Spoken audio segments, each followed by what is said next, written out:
ಭಾರತ ದೇಶದ ಹೆಸರನ್ನು ಜಗತ್ತಿನಾದ್ಯಂತ ಪಸರಿಸಿದ ನಿಮ್ಮೆಲ್ಲರ ಹೆಮ್ಮೆಯ ನರೇಂದ್ರ ಮೋದಿಯವರು ಇಂದು ಸಾಯಂಕಾಲ 7:15 ಪ್ರಧಾನಿಯಾಗಿ ಪ್ರಮಾಣ ವಚನ ಸ್ವೀಕರಿಸುತ್ತಿರುವ ಮೋದಿಜಿಯವರಿಗೆ ಹಾರ್ದಿಕ ಶುಭಾಶಯಗಳನ್ನು ಶಿರಹಟ್ಟಿ ಮಂಡಲದ ಅಧ್ಯಕ್ಷೆ ನಂದಾ ಪ್ರಕಾಶ್ ಪಲ್ಲೆ ಅವರು ಅಭಿನಂದನೆ ಸಲ್ಲಿಸಿದ್ದಾರೆ. ಸತತವಾಗಿ 3ನೇ ಬಾರಿಗೆ ಹ್ಯಾಟ್ರಿಕ್ ಗೆಲುವು ಸಾಧಿಸಿ ಪ್ರಧಾನಮಂತ್ರಿಯಾಗಿ ಪ್ರಮಾಣ ವಚನ ಸ್ವೀಕರಿಸುತ್ತಿರುವ ದೇಶದ ಹೆಮ್ಮೆಯ ಪ್ರಧಾನಮಂತ್ರಿ ನರೇಂದ್ರ ಮೋದಿಜಿ ಅವರಿಗೆ ಹಾಗೂ ಹಾವೇರಿ ಗದಗ ಲೋಕಸಭಾ ಮತಕ್ಷೇತ್ರದಿಂದ ಆಯ್ಕೆಗೊಂಡ ಮಾಜಿ ಮುಖ್ಯಮಂತ್ರಿ ಬಸವರಾಜ ಬೊಮ್ಮಾಯಿ ಅವರಿಗೆ ತಾಲೂಕಿನ ಸಮಸ್ತ ಬಿಜೆಪಿ ಮಹಿಳೆಯರ ಪರವಾಗಿ ಹೃತ್ಪೂರ್ವಕ ಅಭಿನಂದನೆಗಳನ್ನು ಅರ್ಪಿಸುತ್ತಿದ್ದೇವೆ ಎಂದರು. ನಮಸ್ಕಾರಗಳು.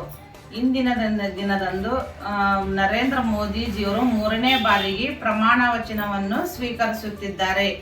ಹಾಗಾಗಿ ನನ್ನ ಎಲ್ಲ ಮಹಿಳೆಯರ ಮೋರ್ಚಾ ವತಿಯಿಂದ ಮಹಿಳೆಯರ ಪರವಾಗಿ ನನ್ನ ಹೃತ್ಪೂರ್ವಕ ಅಭಿನಂದನೆಗಳು ಮತ್ತು ನೂತನ ಬಸವರಾಜ ಬೊಮ್ಮಾಯಿ ಅವರಿಗೂ ಕೂಡ ನನ್ನ ಎಲ್ಲ ಮಹಿಳೆಯರ ಪರವಾಗಿ ಅಭಿನಂದನೆಗಳು.